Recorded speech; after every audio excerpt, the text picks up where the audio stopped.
Well, hi there. Today is Sunday the 20th of March 2022, and Remi and I are out here on the I-10 making our way towards Tucson, Arizona. We left Las Cruces earlier this morning. We stopped to get diesel here today. The winds are blowing pretty good. You can see the American flag out there.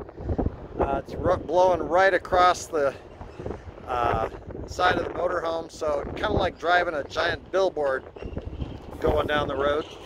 But we're headed to Tucson. We've got I think about another 150 miles left.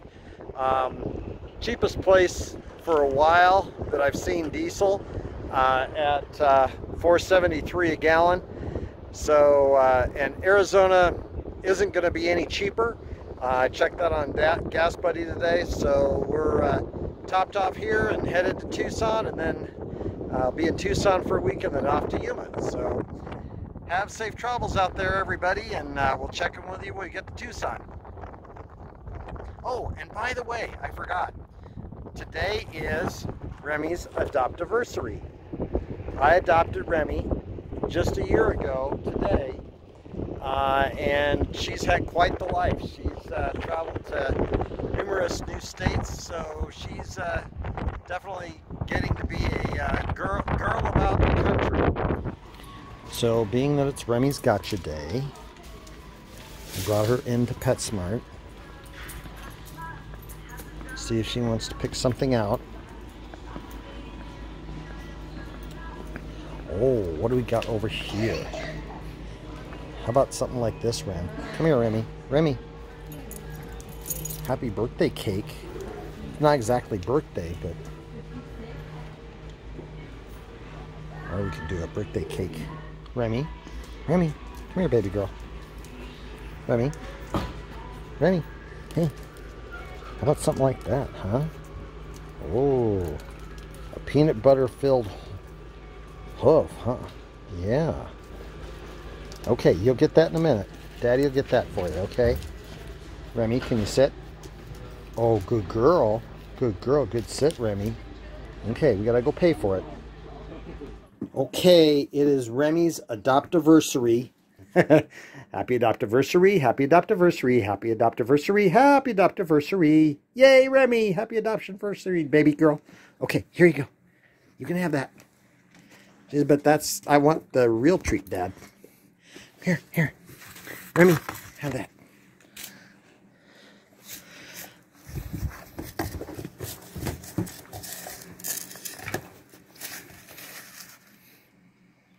This is okay.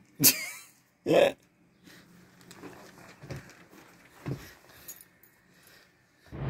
Welcome to the South 40 RV Park here in Tucson, Arizona. And it's a very nice RV park here. It's been here obviously for quite a few years, but they do a very nice job of maintaining it. About 8:30, it's about 60 degrees out, and I think that's pretty cool that they have a couple of huge saguaro cactus here that have looked like they've thrived here at the RV park. It's going to be getting up into the 90s today, so it's going to be a little toasty. It got up to about 87 yesterday. I ran one of the air conditioners in the motorhome, and it seemed to work just fine. So today it's going to get up to about 92, I guess, and so we'll probably end up having both air conditioners running. But here we are, March 25th, 2022, and it's going to be 90 degrees. Pretty amazing. When we're out on these walks, Remi is very curious. She's looking for friends. She's looking for somebody to say hi to other than Dad. She loves her daddy, but she likes meeting other people too and saying hi. Well, even once in a while you need to wash the rig on the road, so that's what I'm going to do this morning.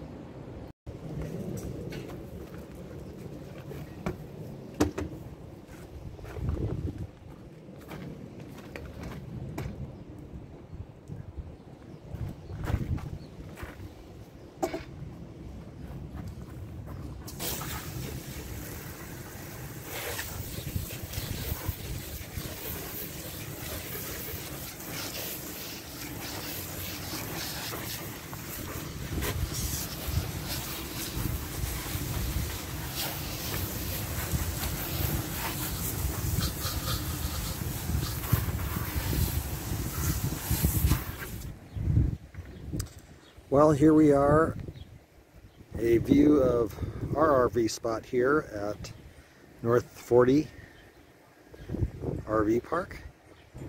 Actually, South 40 RV Park. Sorry about that. I got the motorhome washed and waxed, so it looks much better than it did when we got here. Well, we're here at Safelite Auto Glass to get the front windshield of the Jeep repaired. Took a rock strike in it, and so I brought it here to have them work on that.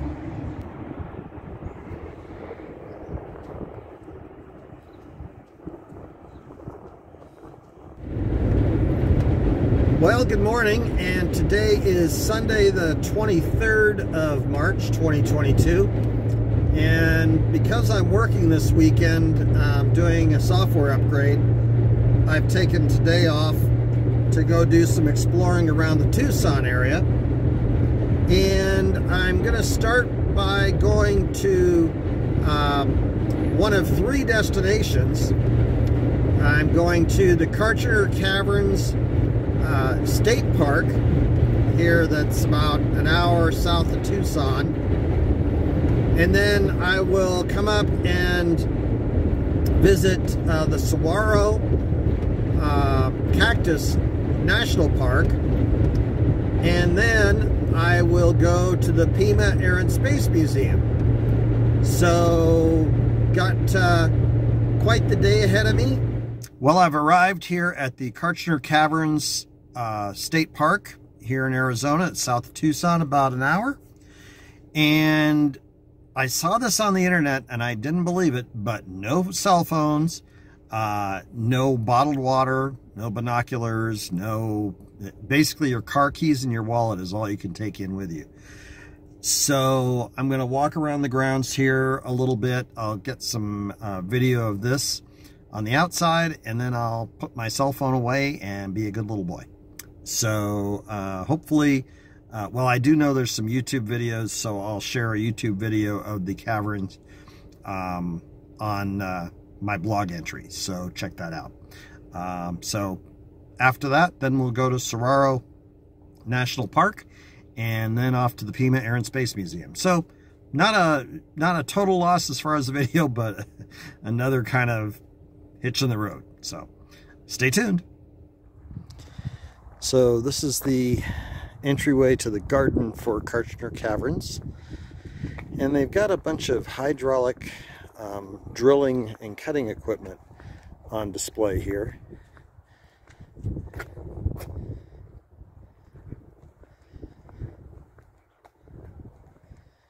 That was used for rock quarry work. And so inside the visitor center, they don't allow you to take your cameras or anything like that on the tour. So we will put our phone back in the safe before we start the tour. But you can see you've got lots of cactus here. It's very pretty grounds.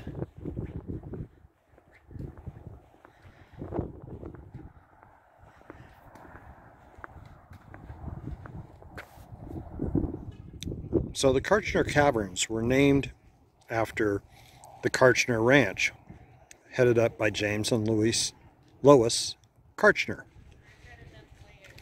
The cavern was found by two gentlemen explorers, and they talked to the Karchners about the fact that they found this cavern in their property. And James Karchner said he actually wasn't completely surprised at that, because as he rode his horses atop these two hills, it almost sounded like the ground was hollow. He just didn't know that there was any openings. So the cavern tours take you through caverns that are in that hill there and that hill over there, with some very small tunnels in the past that have connected to. And as we progress out the trail here, we get a better view of the two hills. And you can see between that sign and that bush a concrete structure, which is where you enter into the caverns. In order to get into the caverns, you'll ride a tram from the visitor center up to where those concrete structures are. And there's actually two concrete structures. There's that one there, which we saw earlier, and there's one over there. There's two different cavern areas to check out, so depending on which one you want to see, depends on which concrete bunker looking entry that you go into.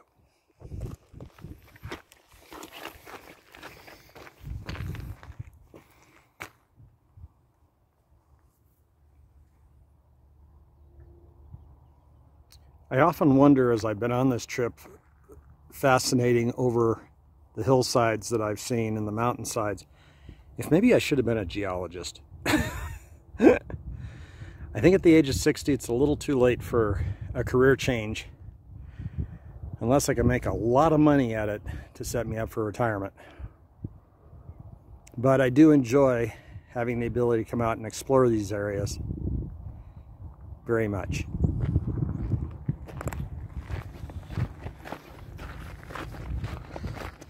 So just finished up checking out Kirchner Caverns State Park here, and again, just like every place else I've been to, if you have the opportunity to come check it out, I highly suggest you do it. It is well worth the time. It's only about an hour from Tucson, so it's something you'll really enjoy. And while I should also mention that I read somewhere on the internet that the reason you couldn't take your cameras on the trip was because of the xenon lights causing damage to the stalagmites and stalactites and that sort of thing. And when I arrived, that wasn't actually what they told me. The reason is because people keep dropping them off the railing, and they have hundreds of them that get dropped every year. So after about the first 2 or 3 years of dealing with that, they just said, you know what, we're not doing it anymore. Primarily because dropped items like cameras and binoculars damage the ecosystem down below, and they have to retrieve it so that the ecosystem stays as pristine as possible. And them having to go down into that area to recover them, just, it's, you know, more trouble than it's worth. So plan on leaving your camera either in one of the safes here at the visitor center, or in your car, or back at your RV or your hotel. So it makes sense. I appreciate what they're saying. So just keep that in mind if you come for a visit here to the Karchner Caverns. Nice view from up here, the parking lot at the Karchner Caverns. Looking down on the valley and the mountains on the far side. Well, I'm at the Saguaro National Park Visitor Center, and gonna go in and check out the visitor center a little bit, and then gonna go drive through the park a little bit. So let's go see what we got.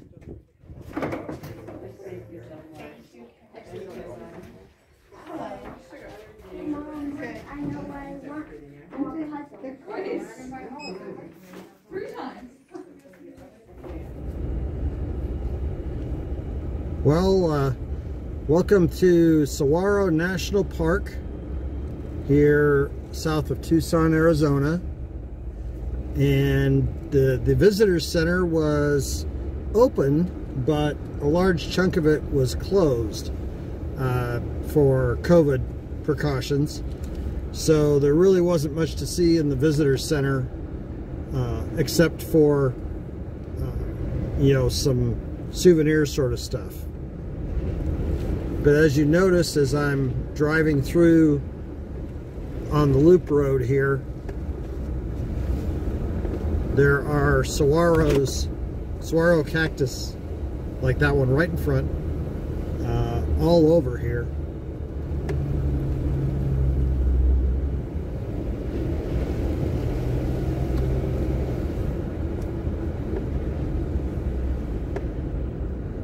Just saguaro for as far as the eye can see going out this road like this.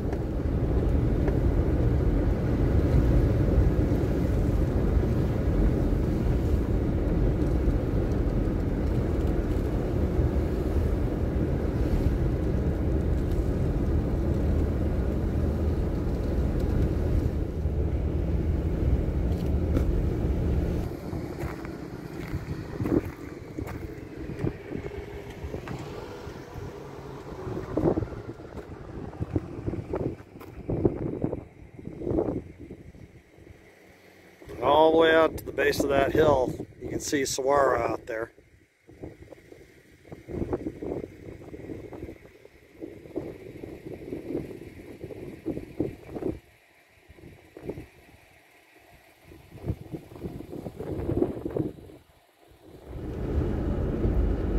It's very pretty back through here. You know, each location has a beauty all its own. For me, I don't know if I'm getting more sentimental as I get older or not. Maybe I am. And if I am, that's okay.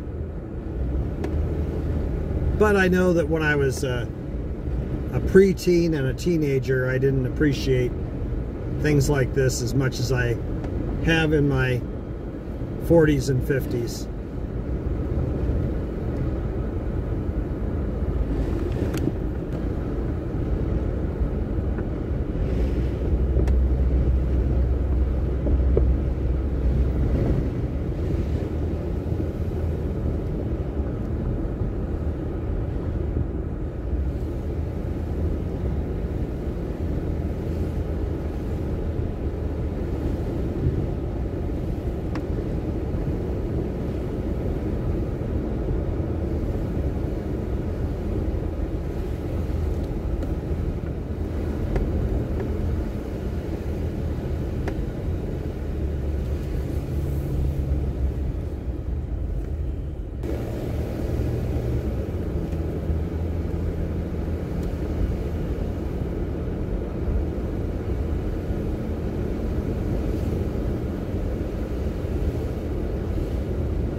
You know, when I've been at places like Quartzsite and such, you see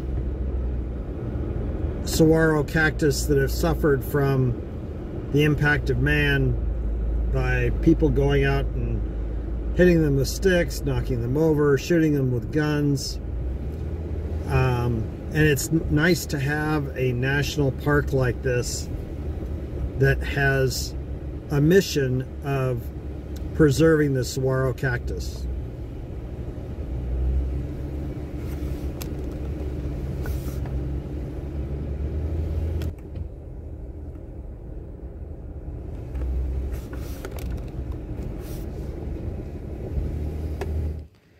Here are one of the overlooks, just overlooking all the saguaro that are out there.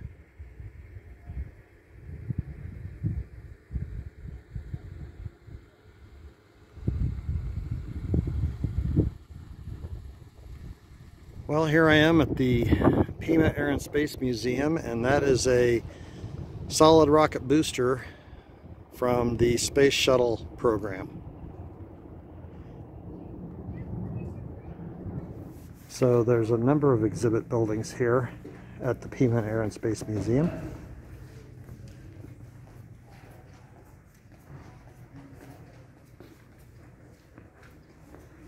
And so we're gonna take a sampling of some of the things that are here. I was hoping to do a tram tour today, but they only do that Thursday through Sunday, so I missed out on that today.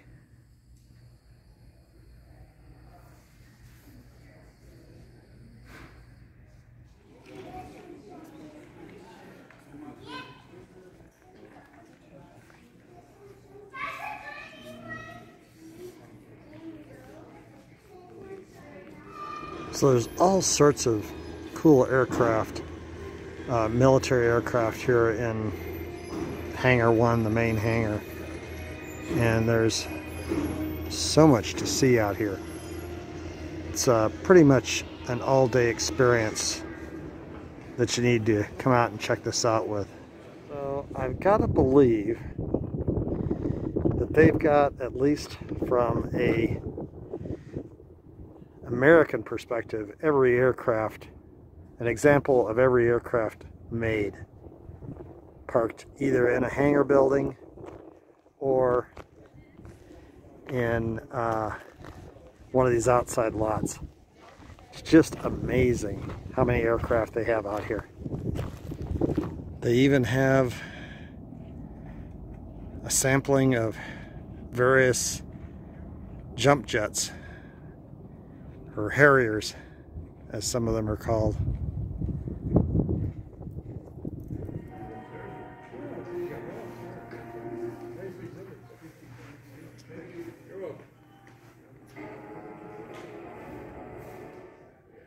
Here is a B-17 Super Fortress, like the ones built and flown in World War II.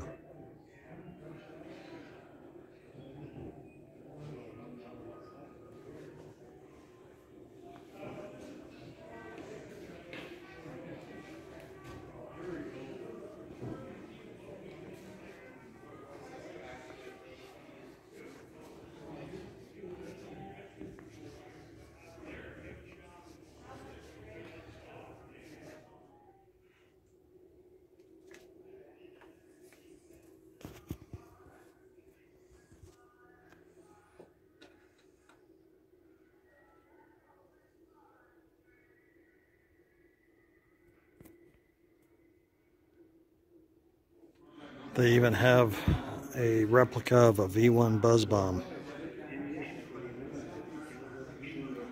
German drone. And a B-24 Liberator.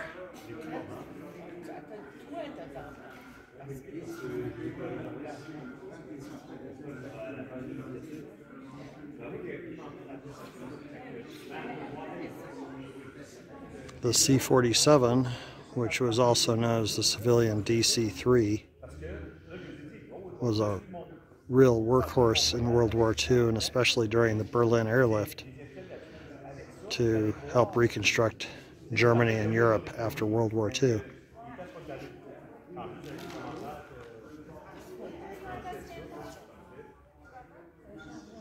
Yet another building with just more and more aircraft. That is a Navy version of the B-24.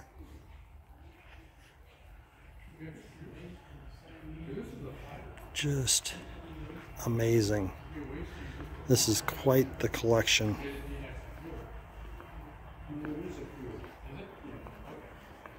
And then you've got the venerable B-29. That's a huge airplane.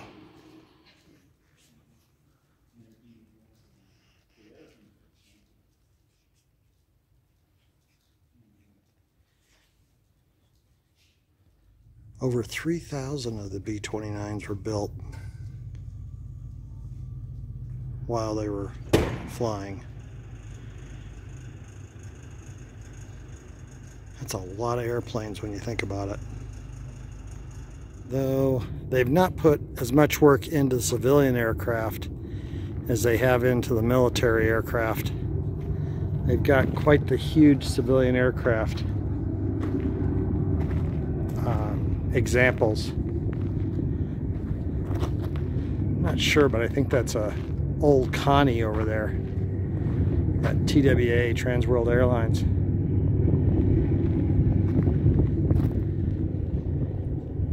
You could spend easily a day out here reading all the signs and learning about each of the aircraft out here. It is amazing. And then they've got all sorts of transport and cargo carrying aircraft like this Northrop YC-125A Raider. I'd never seen, other than a Ford tri-motor, a tri-engine propeller-driven aircraft. My gosh, it's amazing out here. Going back to my days of flying, there's a Cessna 150, which was the lower version of the Cessna 152. 152 is actually what I learned on. The only difference that I really noticed between a 150 and a 152 is the 152 had cowling on the wheels, like the mains do on this one here, but that's not a Cessna 152 either.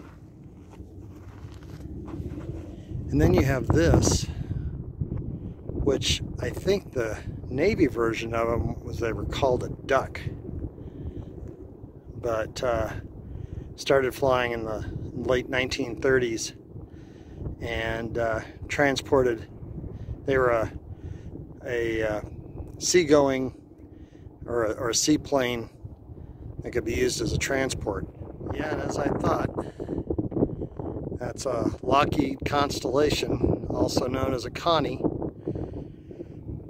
Really one of the first commercial aircraft after World War II. The DC-3 was kind of used as a commercial aircraft for passengers, but the Connie was really the first attempt at creature comforts. And there is a Super Guppy, and that plane was used for transporting segments of the Saturn V booster to Kennedy from where it was manufactured, from where the booster segments were manufactured.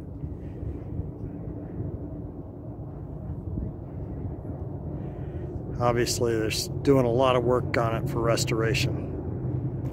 Out of the Cold War area, you got the EB-47, which was an electronic warfare aircraft, and the B-46, which was a strategic bomber.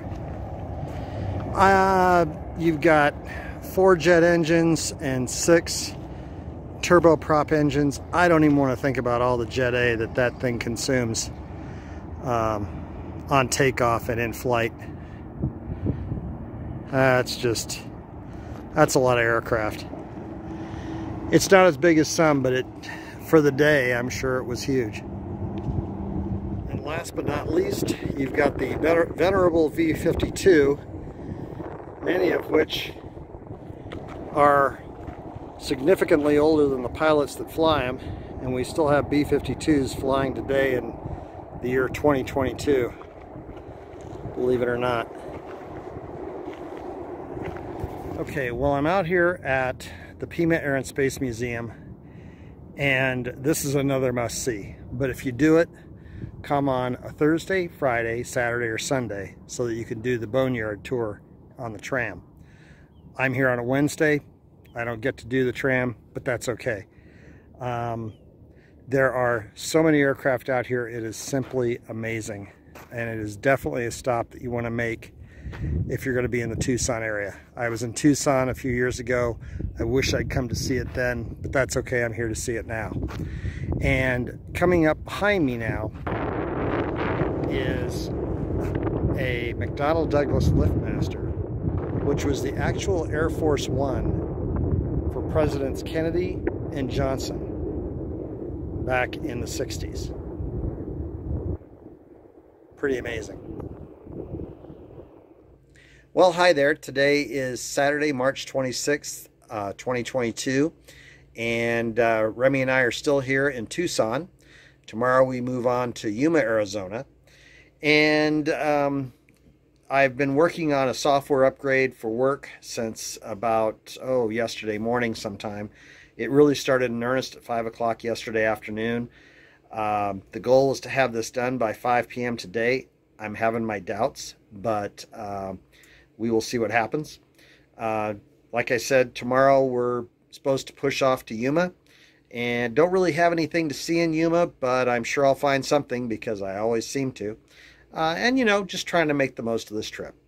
So thanks for joining us and checking out the video as I explored and we explored Tucson. And I hope you have safe travels and have a great day. Take care. Bye-bye.